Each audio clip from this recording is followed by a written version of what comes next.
It's Mark the Land Rover, and what we're doing here, this is the transmission brakes. This is on the back of the transfer box, and what we're doing here, we've scuffed it down. Well, Andrew's done this. He's actually scuffed it down, made it all smooth, cleaned it up. The brakes inside, the shoes are all gorgeous.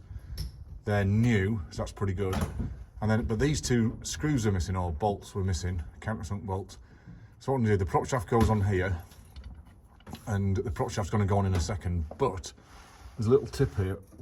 These are the screws, little countersinkers, and they go in there. Now what I've done is I've put a bit of copper slip on here, and the reason is because these are normally on Land Rovers, when you go underneath, these are normally rusty as hell because they're open to the elements. I mean, all the spray and the water from the road comes onto these drums, and they go rusty really quick. And most of the Land Rovers, if you look underneath, you'll see that they're rusty.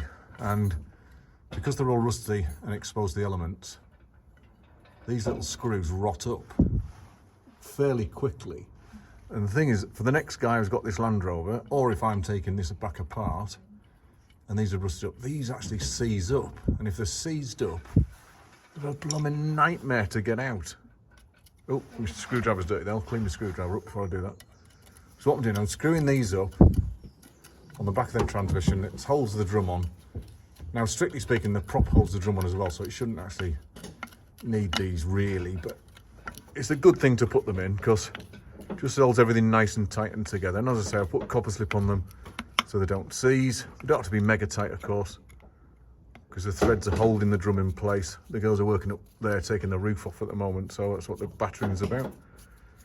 And there we go. So they're all nice and in and done. The drum's held on, and then what we'll do is put the prop shaft on here.